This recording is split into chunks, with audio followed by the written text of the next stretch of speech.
Ladies and gentlemen, and for my Hebraic brothers and sisters, it's your boy, it's your brother, Sean the Navigator. And the topic that we're going to discuss today, I'm talking to my brothers. And we as men, we as brothers, what we don't want to do, we don't want to settle for selfish women who don't understand purpose, who are anti-polygyny. Why don't we want to settle for those type of women? Because a woman that is anti-polygyny, a woman that is anti-purpose, a woman that does not understand the nature of a man to be polygynous and to want, desire, and give love, affection, and attention to multiple women.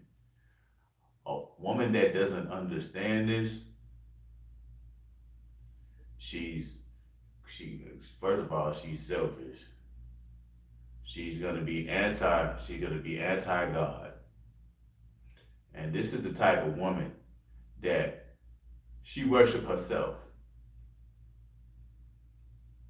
And since she worship herself and she has overinflated self-importance, she's not gonna be able to properly serve you as a man and bring herself under your mission. Because since I'm all about what this word, the Bible, has to say, we're going to let the Bible do the talking when it comes to polygyny. And I guarantee you, with the scriptures that I show you, you're going to have a better understanding of a man's role, the role of a woman, or role of women in family, and God's purpose overall for man and woman in the family. We're going to take a look at, first and foremost,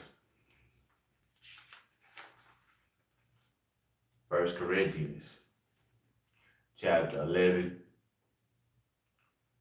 Going to look at verse 3. And as you come into the stream, make sure you give it a like, comment, subscribe. If you haven't subscribed already, share the material on all your social media platforms. And for those of you who would like to donate, you can donate at $Sean the Navigator. And again, this is 1 Corinthians chapter 11 and verse 3. It shows that there's an order and a structure within the family arrangement. It says, but I would have you know. Notice it says, I would have you know. I would have you know. I would have you know. It ain't no guesswork here. This is a fact. It says that the head of every man is Christ. The head of the woman is the man. Wait a minute. The head of the woman is who? The head of the woman is the man. The head of the woman is the man. The head of the woman is the man. And for all of you Christians out here who think that the Messiah and God are the same person, we're going to emphasize that again. The head of the Christ is God. The head of the Christ is God. The head of the Christ is God. So if we're the same person. I can't be over myself. We're made in God's image. Every uh, familial entity has a head except the Most High, except God Himself. The woman has a head. Her head is the man. The man has a head. His head is the Christ or the Messiah. The Messiah has a head. His head is God. So this is the chain of command. The woman answers to her husband, right? The husband answers to the Messiah. We see that. The Messiah answers to the Most High. Everybody has a head, right? So why am I bringing this up? And I'm going to talk about polygyny and family and husband. Because you have a lot of so-called Christians, those who are from the cult of churchianity, that believe that there are no scriptures in the Christian Greek scriptures that talk about polygyny. Well, I'm about to prove that wrong. I'm about to show them that that's a lie. This come out of the mouth of the Messiah himself. The Messiah himself said this. In the parable of the 10 virgins. Even though it's a parable, there is a point of this. It says, then shall the kingdom of heaven be likened unto 10 virgins, which took their lamps and went forth to meet the bridegroom. I don't think y'all really understood what that said. Then shall the kingdom of heaven be likened unto 10 virgins, which took their lamps and went forth to meet the bridegroom. I'm gonna read that one more time. Then shall the kingdom of heaven be likened unto 10 virgins, which took their lamp and went forth to meet the bridegroom. All right, we're going to pause right there. If the Messiah, who was the closest thing we have ever seen on earth to the Most High, right? If he had an issue with polygyny, then why would he compare the kingdom of the heavens to 10 virgins, to 10 women that were seeking marriage, awaiting their bridegroom, awaiting their husband, if he had an issue with a man having multiple women, having multiple wives?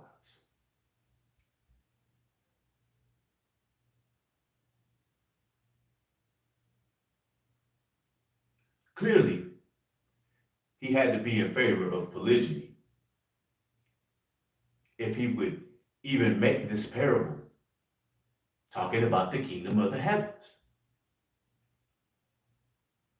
Otherwise, it wouldn't even make sense for him to even use that.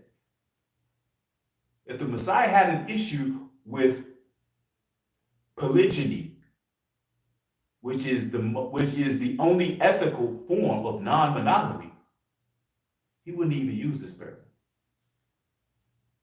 He wouldn't even.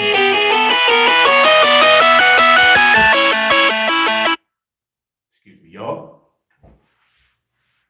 Phone calls always happen in the middle of a live stream. Ain't that interesting? Now, any other time, I probably wouldn't even got that phone call at this time. But you know how that is with the gang stalking. But shout out to my boy New Breed. But back to what I was talking about. Why would the Messiah use this polygynous parable talking about the kingdom of the heavens if he had an issue with polygyny?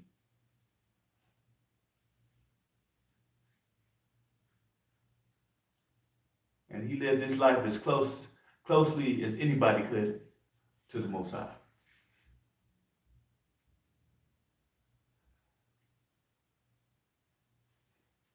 Make it make sense. We're going to go way to the beginning.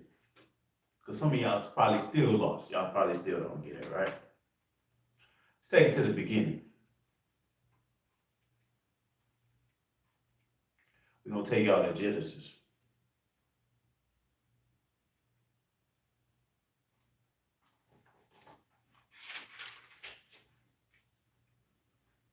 We're going to go to the creation account. We're going to start with verse 26 in the first chapter. And God said, again, this is Genesis chapter 1, starting with verse 26, right? And God said, let us make man in our image. I'm going to repeat that. God said, let us make man in our image. One more time. And God said, let us make man in our image, after our likeness. Let them have dominion over the fish of the sea, and over the fowl of the air, and over cattle, and over all the earth, and over every creeping thing that creepeth upon the earth. So God created man in his own image. In the image of God, he created him. Male and female, he created them. And God blessed them. And God said unto them, be fruitful and multiply and replenish the earth and subdue it, and have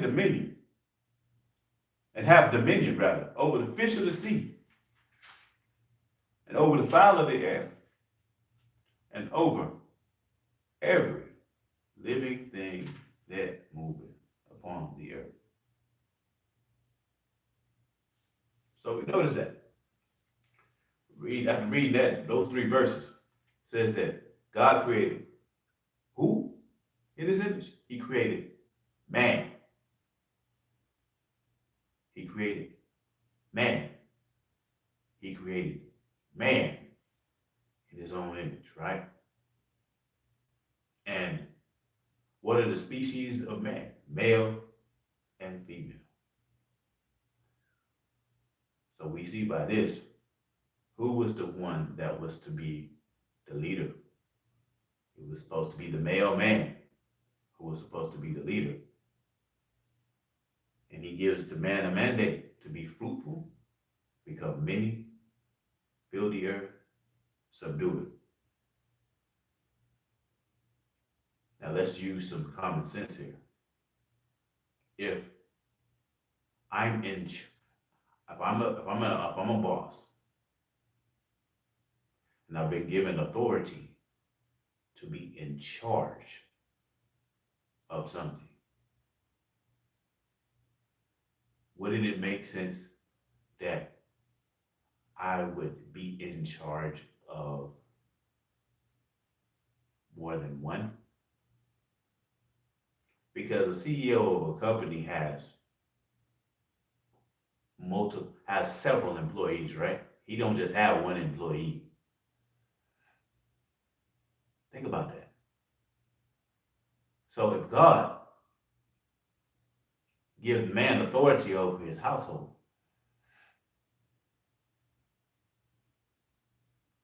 wrap your mind around this. You have to think like a leader. You have to think like all of these brothers want to say they're alpha males. If you're gonna really think like an alpha, think like a leader. Do lions have only one lioness?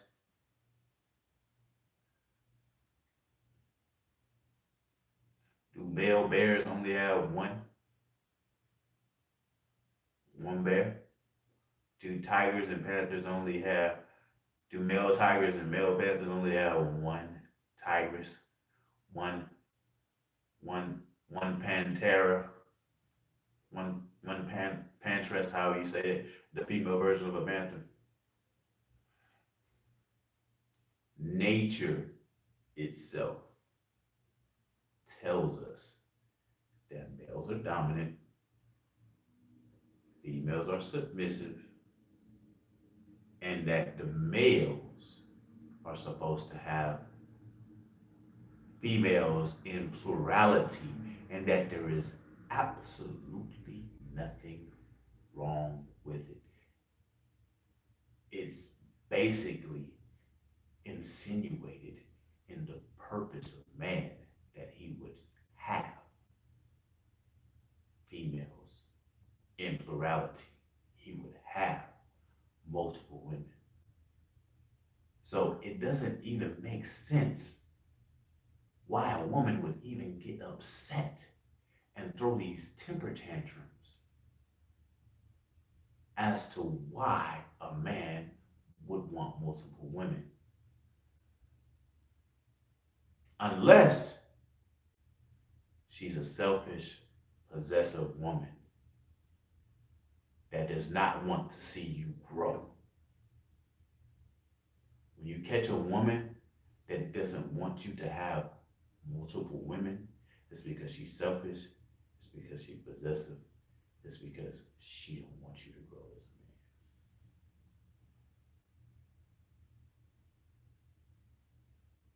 We go see the example of the opposite type of woman that was about purpose.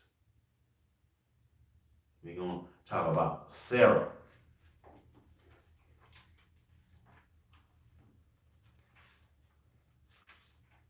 You see how she was described. Talking about how she described Abraham.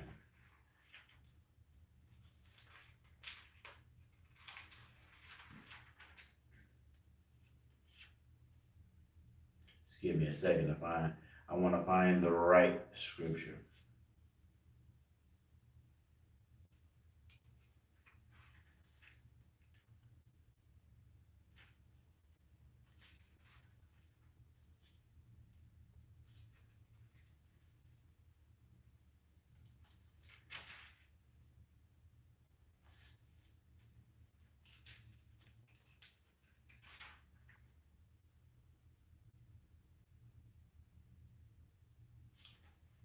All right.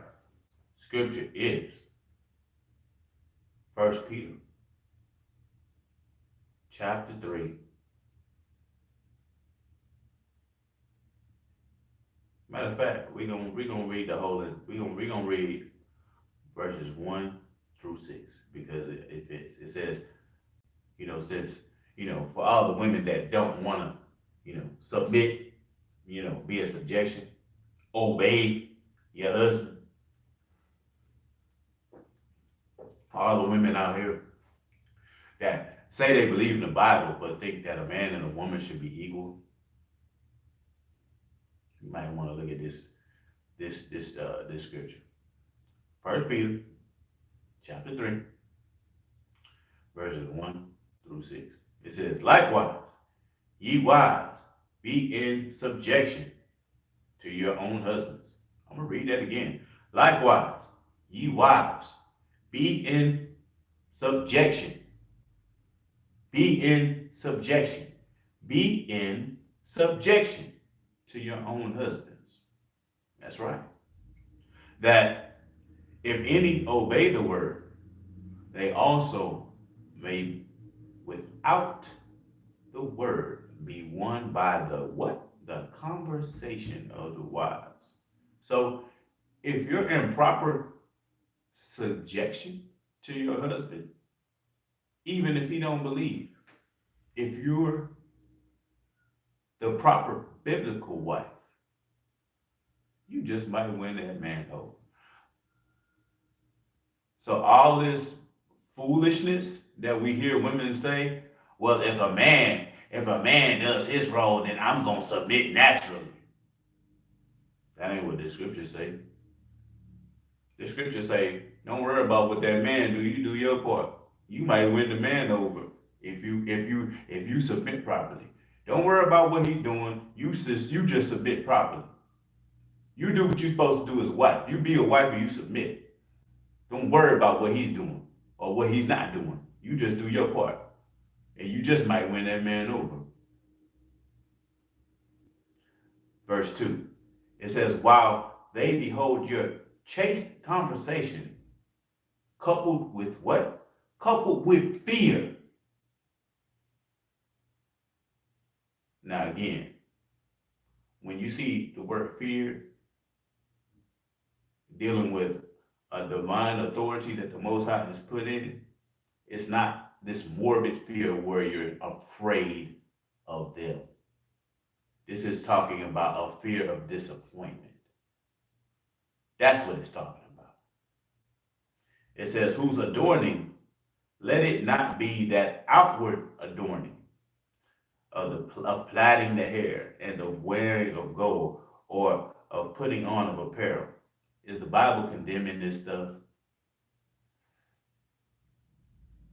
There's nothing wrong if a woman wants to plait her hair. There's nothing wrong if she wants to adorn herself with jewelry, okay? Bible's not condemning that. Let's get to the point at verse 4. It says, but let it be the hidden man of the heart, in that which is not corruptible, even the ornament of a meek and quiet spirit. I'm gonna read it again. It says, even the ornament of a meek and quiet spirit, which is in the sight of God of great price. So what's the point?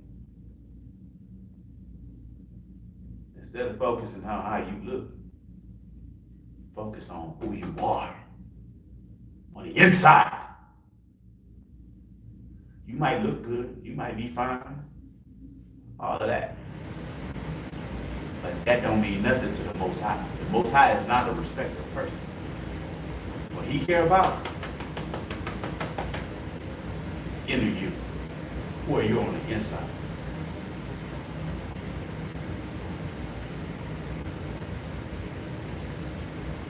Verse 5.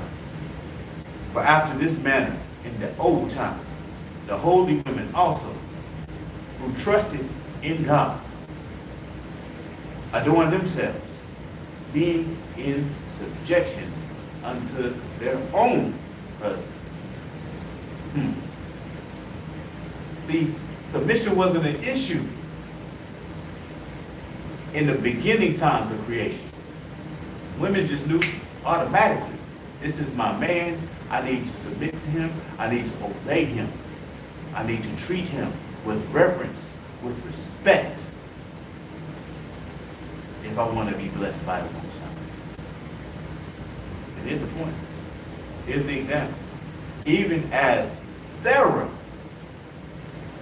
a polygynous wife, by the way, obeyed Abraham, calling him Lord, whose daughters ye are, as long as ye do well, and are not afraid with any amazement. So, especially my Israelite sisters, those who have the bloodline of the Aboriginal Israelites flowing through your veins, sis. I'm gonna talk to y'all for a minute. Y'all say y'all love God, right? Y'all say y'all love the Bible, right? You love the Lord, right? What did the Lord tell us here? Obey your husband.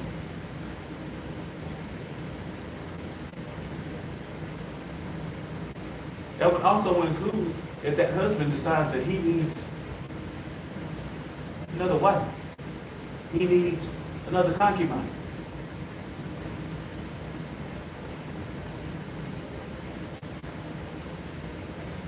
know that's hard for y'all to swallow. Because it fights against what you deep down desire as a woman. But I know you want your man all to yourself. It even says that in Genesis, that's part of the punishment of a woman. It says her desire would be for her husband. And it says that he would dominate her. So also that's a bit of wisdom for husbands, a bit of game for husbands. Us as men, we're not supposed to run democracies in our household. It's supposed to be a dictatorship. Now, if you follow this word, you're supposed to make that dictatorship as pleasant as possible. But let's just be honest.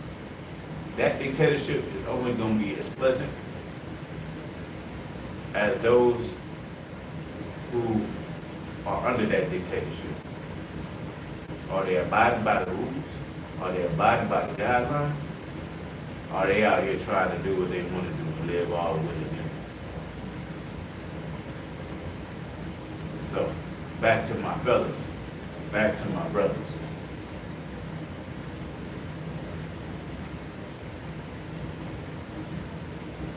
If you have a woman, or if you have women in your life that you're trying to make decisions on, and they are anti-polygyny, guess what that means? That means they are also anti-purpose. They are anti-legacy. They are anti-offspring.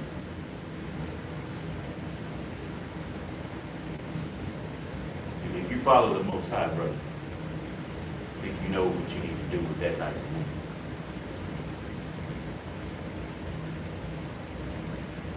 You don't need to be with no woman that ain't going to support your legacy, your purpose, your desire to have offspring.